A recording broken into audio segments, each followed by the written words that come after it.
so crazy. It's such a huge part of the economy too. There's this like, background like thing that is just a huge part of the world that like most people don't interface with, but there's Yeah, behind every single event there's someone like freaking out because they have to figure out totally. And the like how food most arrangements or Yeah, like something how most canceled or businesses will like do events randomly, like any kind of, even like the places where like Cow Swap has their stuff, and then it's like this cheese store happens to do events, like everywhere yeah. actually does events. Yeah. Yo.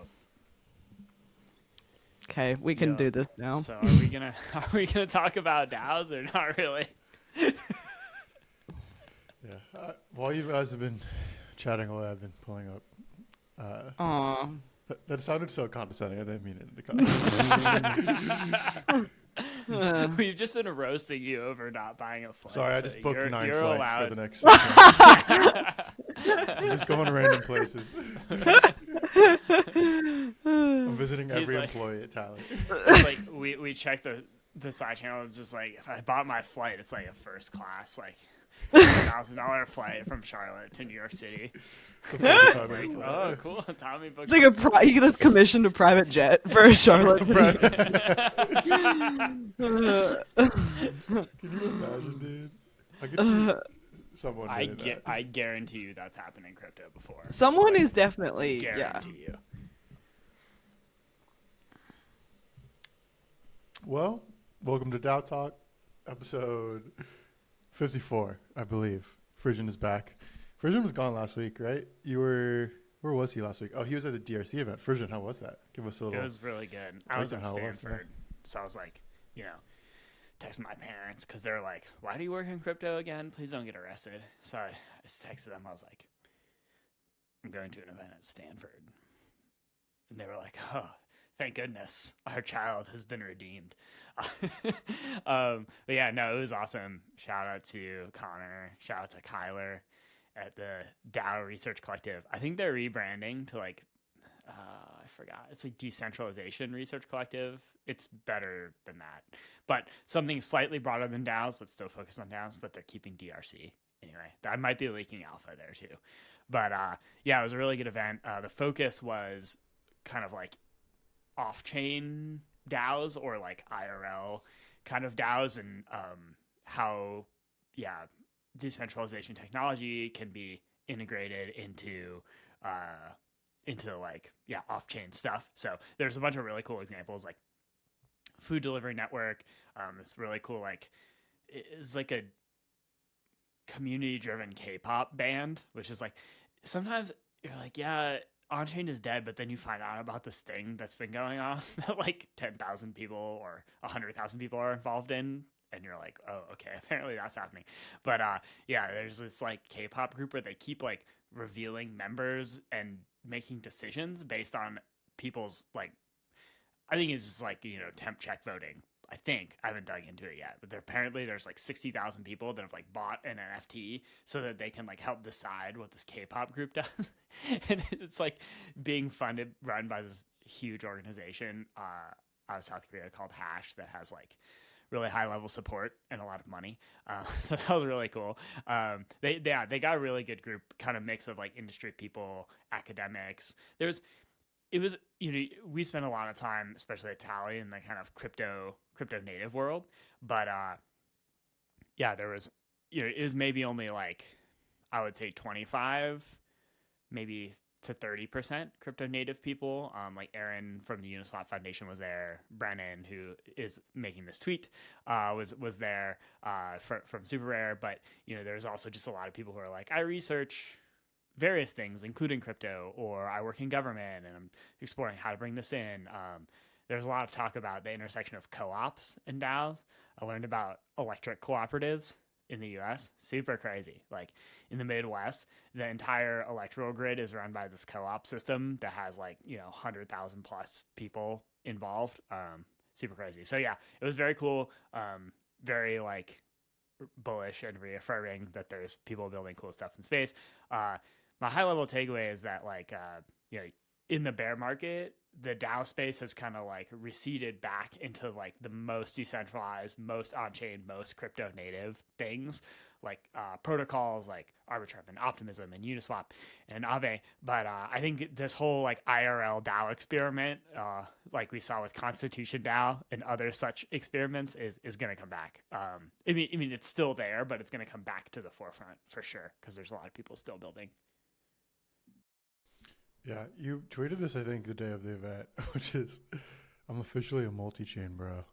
And then quote tweeted it, old me would fun Maker today, but I'm a multi-chain bro, so now I get it. Maybe, I mean, the Maker drama situation has been going on for like a week now, or a week and a half now. What do you mean by you're a multi-chain bro, and why would you fud Maker?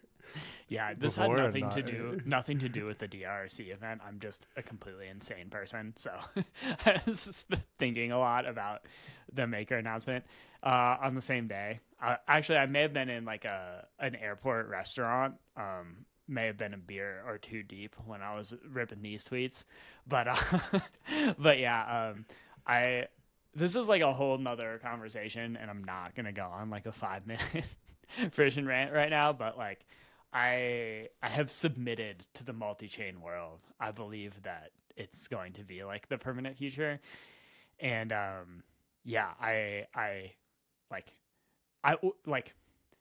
there's another tweet that I tweeted I think yesterday, like I actually in general been tweeting about this, like I think in general I'm trying to stop thinking about blockchains as much and start thinking about apps more. So like what I've been observing is like really what matters basically, like we're starting to get to the point just now where crypto apps have like a semi-legitimate amount of users.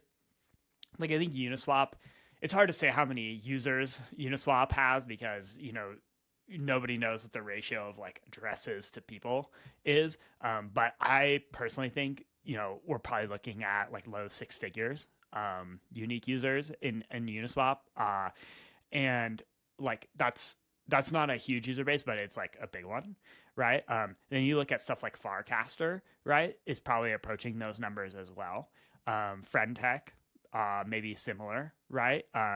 And Maker is like DeFi protocols. A lot of them aren't going to have like a huge number of users, but when you look at stuff like TVL, you know, Maker Aave, you're looking at, you know, 10 billion plus, and that's like big enough that, you know, those apps have real power.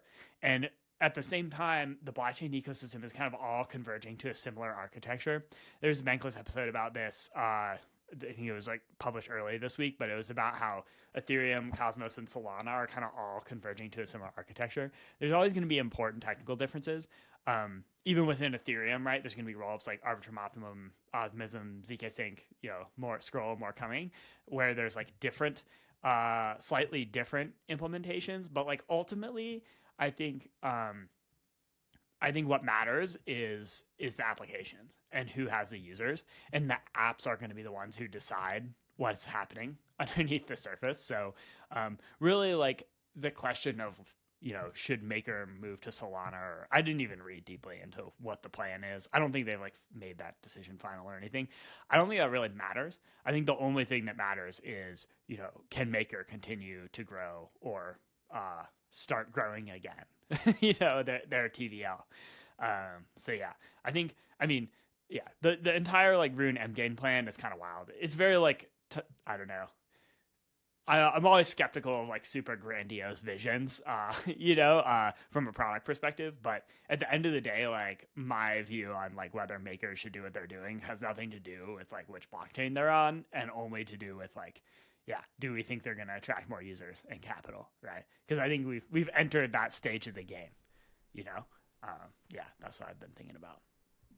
Is it just like tribalism? That's why people are so committed to their chain? Because like the natural evolution of this industry, if you look at OG internet, like the reason the internet is so successful is because of the apps that are built on top of it, right? Not the service providers. So like, is it just tribalism and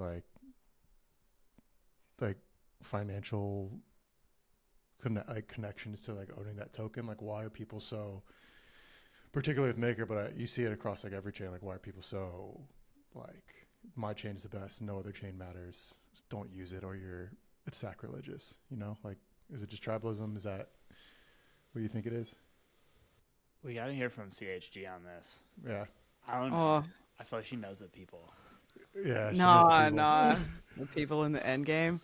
Maybe a bit. I feel like it's also pretty reputation based though, which can be like you can just be unlucky, if a bunch of like shitty, sketchy apps build on Solana, which to some degree is what certain people, not to name names, think is the case.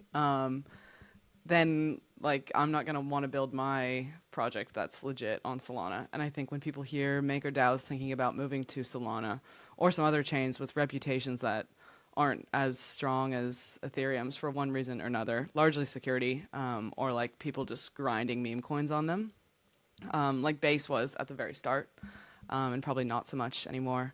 So yeah, tribalism, but like backed by something, like there's reasons why Ethereum people don't like Solana, that are somewhat legit, more than just like Solana sucks. Ethereum's, has the most people on it. Like there's clear, even the FTX Solana shit, people think that is like, that's associated in like my mom's mind, Solana and FTX. So if I was to tell her, and her very little knowledge of crypto and chains, especially like any sort of multi-chain thesis, that like I'm going to build my thing on Solana, she'd be like, no, please, please. Which regardless of whether that's a legit reason or not, it's a reason that people believe, like reputation is.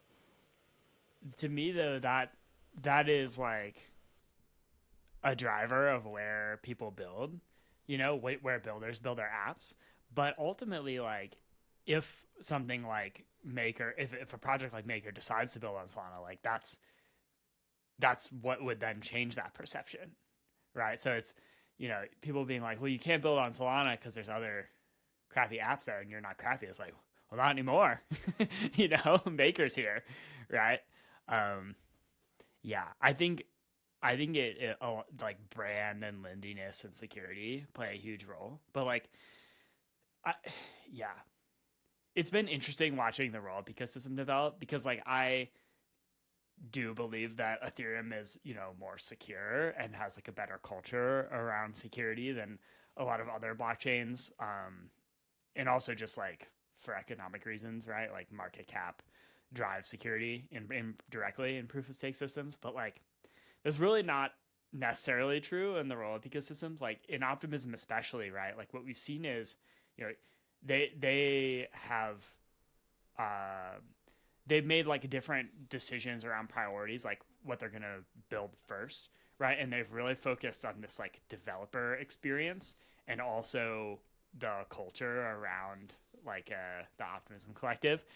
And they've gotten a lot of people to build on it. And it's like just really not actually, you're from a security perspective, you're really largely depending on like two things, the like how much you believe in the team, like the OP Labs and Foundation team, and then also like the open source piece, right? Like there's maybe you believe there's like more eyes on the code, but like it's not actually really a roll up yet, in the sense that they don't have like fraud proofs, or I think they're Optimism reband and default proofs, and they're building those now really aggressively. But that wasn't like the first thing they did, and it's been interesting to watch like the developer like builder momentum on Optimism, and that's really, to me that's like proof that the reason that Ethereum was able to like attract or like develop this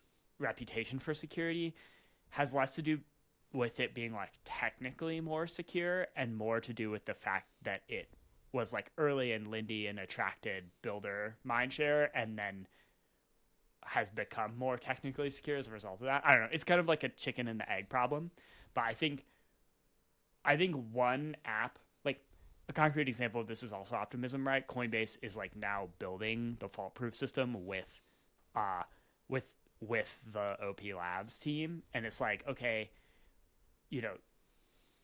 that one app, or in this case like other OP stack user of Coinbase, has now like moved the needle massively on, I guess, the stakes that are riding on the OP stack, and also like the developer activity on sort of building the secure features. So yeah, I think I think at the end of the day, there's just going to be everything is going to come down to like which apps get users and where they decide to, what underlying technology they decide to use, aka which blockchain. Yeah, I think from like even from a DAO perspective, the reason I asked that question was like, I think about it more from like, okay, new users coming on and like it's gonna depend on what app they want to use, not what blockchain they want to use. What I think is why your tweet is important or makes sense is like, I mean, the blockchains do matter. I don't think that's not what you mean, but it's more like, okay, what's going to be the main driving force for user adoption? It's going to be, okay, what's the coolest app? Like onboarding people to friend tech. No, okay, Base is the most important network, right? But people don't think about it as, Base is what's running friend tech. It's like friend tech is the killer app. And then looking at DAOs, like even on Tally, like the 90% of the DAOs, maybe even more, are on one of two networks, and that's Mainnet or Polygon. And no one really thinks of Polygon as like the best L2, but like in terms of like actually being able to run and operate a DAO, like Polygon is really the only option right now, currently at least, because it's the cheapest. And I mean, it is the slowest, but like when we run content on ones like this, is why is it taking 8 minutes to execute a proposal or execute an action on chain? But it's just what is used. So it's like, that's going to be the driving force for where users go in the future. I really hope that Tally can become one of these apps, right? I think it's starting to be that way, where it's like, what I want is for users to, like blockchain users or people in the community, be like, is this thing a DAO? Let's check Tally, right? It's not like, which blockchain is it on? Let me bridge to this one or connect my MetaMask to blankety blank and see which blockchain it's on. Like, that's not like the experience that I want at the end of the day, right? I want us to have a really strong reputation and active user base around like on-chain organizations and decentralization, which I think we do, but it's just a matter of scaling that, right? And then for people to like not trust Tally, like everything's on chain, so they could also use like a block explorer or check the chain themselves or run a full node or whatever, but like just use Tally as that first like really great UX reference point for whether something is a DAO and how to engage with it. And I think like we're starting to see that, right? But would love for that to be more of the case, and then we'll support all the blockchains, but Tally is kind of that app level like reference point for how to engage with DAOs.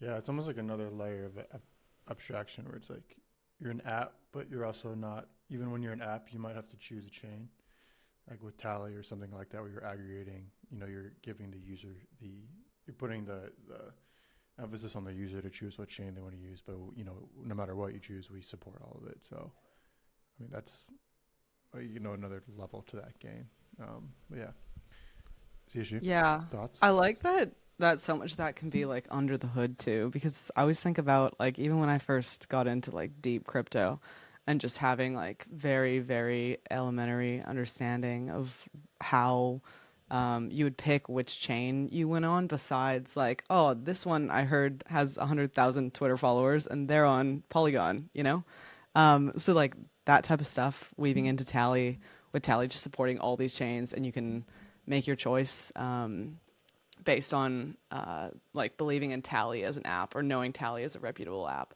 not just having to scrape through, like all these, like you said, getting onto MetaMask and bridging to blah, blah, blah.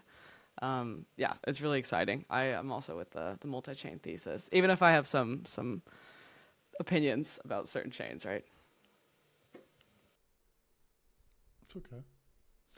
We all know which chains you hate, CHG. It's okay. All right, let's talk about some decentralization. A great treat from Iwaki, who has made it's Pulse Chain. She doesn't like Pulse Chain. Richard Hex, Richard Hart. I saw you the Hexicans found you today. You tweeted about Hex last night, and then did they? To be fair, I think for all the shit I talk on Solana, I've gone to like a bunch of Solana hacker houses, and they have the sickest events. It's often the chains that should be spending the least amount of money spend the most amount of money, and vice versa. So, shout out Solana. Shout Oh, no. out. I can't believe you hate it on a chain that throws the best parties. Listen, I would not put the parties are free. See, they're open to everyone. You don't have to show that you went on Solana, which is maybe part of the scamminess of the chain.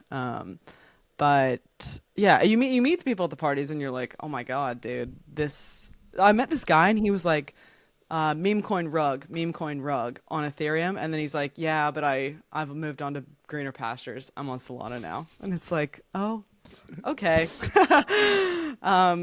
And then we had unlimited drinks at a sweet bar, so it's a wash. Oh man. On-chain love story. I love it. All right. I'm riding the ship. Here we go. All right. Let's talk about the decentralization, progressive decentralization to be specific. Kevin Owaki, who recently made his great return, Gandalf style, to Gitcoin, has this graphic, how people think it's like to progressively decentralize, just a straight line to the finish line, and then what it's actually like to progressively decentralize. And if anyone's actually done this, which everyone on this pod has, content out with others, it is not that smooth of a ride. There are lots of valleys and mountains and obstacles in the way, things you don't even really think about until you're going through them. But it's so true. Progressive decentralization sounds very warm and fuzzy, and the end goal is warm and fuzzy, the finish line is, but the path to getting there is very difficult, and we're seeing that play out with Gitcoin and many other DAOs. I can only speak to first-hand experience with Content Guild. Like, there hasn't been many controversies, but going from, the centralized power of just the 3 or 4 tally employees running Content Guild to decentralizing to like 11 or 12 editors, what we have at this point. I think ultimately my take from all of this when it comes to progressive decentralization is the main issue is still human coordination. And I'd love to get y'all's take on if there is an end game where tech completely solves the issue of human coordination, or if we're always going to be bottlenecked by that. Maybe that's like a insanely hard question to answer, but I know you guys have different thoughts, so who wants to go first? Someone go. I have already talked way too much. CSG, we're cutting Frisian off. Okay, Frisian's just giving the little like smiley, like, the pre-monologue face. But yeah, no, even the recent talks in Content Guild, which I'm sure are really familiar across DAOs, that are a lot of people with really good ideas taken from other organizations, where they're saying, let's do that here. And then it's like really you guys mostly being like, well, we have to think of the economics of this thing that don't really make sense. So people have great ideas that come from, a lot of different places that worked over there, but every organization is so different. Like, not to get too deep about a meme, but like the meme having different obstacles, not just like, you see these ones where it's like how people think it's like to X and it's straight line, and then how it's actually like, and it's like just curvy line. But this one is like not just a curvy line, but it's like you have to take a boat and you have to go on a ski lift, and sometimes it rains. Like different, obstacles from all ends is interesting. I think will tech be a solver for the issues of human coordination? I think there is an end state where that could be the case, but I think that's very far away still today. I think you see it in really decentralized organizations. Like, we've had this debate before where like you're super decentralized and you have to make all these decisions in a decentralized way, but then centralized organizations also have their downfalls, even if those aren't human coordination. So I think there is a happy medium we'll get to eventually, but the route there probably has certain maybe like flags that maybe Frisian. Can you talk about like what this would be a nuanced thing? Like, what are the things that would be good signs that would mean that we're getting closer to that rather than just a yes or no. Yeah, Tommy always asks these questions like, you can just say yes. Like, is tech going to solve all of humans' I coordination can't problems? say just yes. Please keep your answer short. Okay. Like a debate host in a presidential election. You have 30 seconds. Yeah, I think like my short answer to that is like absolutely not. Tech is not going to like solve our coordination problems. I think it just creates new ones, right? Like going back to the, chain reputation, like meme coin rug pull discussion, right? It's like, on the one hand, Ethereum created like it made it much easier to do capital formation, right? So like there's this huge problem in the world where there's a marketplace of like people who have really good ideas and the ability to build things, and then there's like the capital required to like actually do those things, or the contributors and team members required to do those things, and they just don't always perfectly match, right? And there's this like utopian world, the like solar punk meme guy walking in the like urban garden, where like every idea gets the perfect amount of capital, and every team has the exact right people that are contributing to it, but it's a something to aspire to rather than a reality, right? And so it's like, on the one hand, Ethereum created this ability to like attract capital and build teams in a much more dynamic way, through like things like ICOs, right? And also things like DAOs. But then what we find is like there's actually a lot of like new problems that are created, right, through these things. So in the case of ICOs, right, it creates the opportunity, which we still see today in the form of like meme coins and rug pulls and stuff like that, for people with like malicious intent to attract capital, right? In the case of DAOs, it creates new coordination problems, right? It turns out that the existing like off-chain system of C corporations and nonprofits, it has a lot of problems, right? There's an incredible amount of inefficiency in the match between organizations and contributors, but also it does some things well, right? And so with DAOs, there's this much more like free-flowing, environment where it's open and people, can contribute. And we've seen this in Gitcoin. We've seen it in Content Guild, the DAO that we work on the most. But also like it creates new challenges, right? And so it's sort of like, yeah, like Kevin says, are you making progress, right? Is really, at the end of the day, what matters. My cracked out take is, I think if humanity's purely operating in the meat space as it was, whatever, pre-19, at whatever the year the internet was created, there's no possibility that we ever get to like a state of utopia, or even maybe utopia is never achieved, but we're not moving towards utopia. We're either staying flat or we're going down.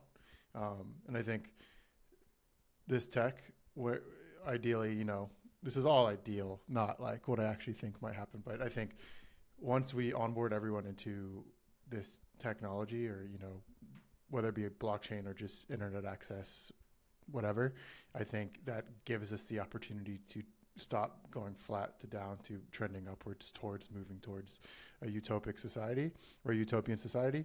And that kind of is the way I think about it. And that's kind of it for me. Whether like, I think the question I asked was kind of unfair and you answered it well. Like there's no way it solves it, but I think it's better. And I think this is kind of the underlying trend we probably talk about in every episode for the past 54 episodes, is like, it's better. The tech we're using is better, and it gives people a more level playing field and allows better products and apps and more equal things to be built. But that doesn't mean it doesn't mean it solves all the problems. There's still scams, there's still rug pulls, there's still misallocation of capital, people getting abused, so that's kind of where I stand with that. I feel like that's a more We're all gonna happy make take. it. Yeah, it's really Maybe- AI that will solve all issues, not just tech. You I think- really have to lean into the beneficial or the unique properties of the technology that enable new types of coordination. Yeah. Like, for example, on-chain governance. If you have a DAO that you're calling a DAO and you're like, anyone can contribute to this, but actually it's not a DAO because there's like 3 people that actually decide whether the DAO spends its money or upgrades its software or ships its new product, you're probably going to get the worst of both worlds. You're not going to get any of the cool things that come with employment contracts.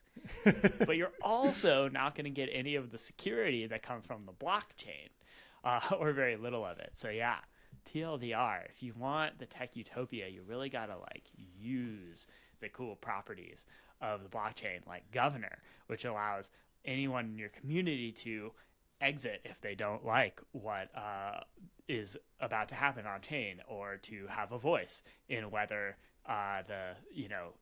what the DAO actually does. So yeah, shout out on chain governance, because I really don't think like we're all gonna make it, but not if your DAO, not if the token holders don't control the on chain execution. I don't think you're gonna make it to the blurry finish line of tech utopia that way. That's what I mean too. Like I'd say an important point is, yeah, if we onboard all 8 billion people onto the tech, but we're not using the tech correctly, what's the fucking point? This is a great tweet. It's like, this is what Frisian's talking about. If token holders don't control the execution, it's not on-chain governance. Just use the tech, people. I think I've seen that from like all the like crazy influencers, or the important ones, who are just like, what's the biggest problem? Is like people not actually using the thing that we're running this entire experiment on. So yeah, fucking nuts. Anyway, let's end this baby. We've been going for a good amount of time. Couple tweets and news from the space, maybe not DAO related. ARK filed for a spot ETH ETF, which I believe is the first one that's been filed for ETH, right? There's been a Grayscale on Bitcoin ETFs, the but first not one for spot ETH, I think. Yeah, pretty sweet. I know, Shout out like to our queen, Kathy Wood. I oh love my how gosh. I love how Kathy Wood is just a perma bull. She just doesn't give a shit. She's like, Bitcoin's going to 200K. We're all gonna make it. I'm like, thank you, Kathy. I need you right now. We need more permabulls in the space. Like institutional permabulls, yeah. I love it. Anything else from this week? Anything big that happened? Anything you want to tell the people about your life? Tommy, I like yours, and I think you should read it aloud, because it gave me flashbacks from certain DAOs I've worked at before. This one? Yes. I know you don't want to back yourself, but go I'll on, do it. Tommy. I had a tweet. It's a meme. It's Dr. Doofenshmirtz. If you don't know who that is, go watch maybe the greatest animated series of all time, Phineas and Ferb from Nickelodeon. Go watch that. Great show with Perry the Platypus. Dude, it's on Disney. Dude. It's Nickelodeon. Oh, that is Nope. Nope. Wow. I- I'm surprised Disney has a good animated show. Wow. My mom didn't let me multi- watch Nickelodeon because it had SpongeBob, and she thought it was annoying. So I know Oh it's my on gosh. Disney. Well, it's a picture of Dr. Doofenshmirtz, like clearly just like bags under his eyes, tired. It says, "Oh, for real? On God?" Just like that? Question mark. And my caption was, "Multi-sig DAOs trying to explain how their glorified group chat is meaningful, decentralized governance because it's not just one person making decisions." We've talked about this with, I think we can say now. Maybe I'm not going to say it, but we talked about like the top 10 DAOs by market cap, and like I think number 1 and number 2. If you look deep into it, they each manage like 2 or 3 billion respectively in treasury funds. We're like a 7-person multi-sig. I think one of them is even like a 3-person multi-sig. And they're like technically the 2 biggest DAOs in the world. Dog, So I wouldn't even call them a DAO. That ain't a DAO. That's Yeah, it's crime. not a DAO. Ooh, it's crime. Title of the episode. God. That ain't a DAO, it's crime. I think people like the DAO term, especially in like, the last bull, like, oh my God, we're a DAO. And I think even like investors at some point liked that term. just because it's like new and techy. But yeah, like what percentage of the top 20 DAOs do you guys reckon are fake DAOs, multi-sig DAOs, not DAOs?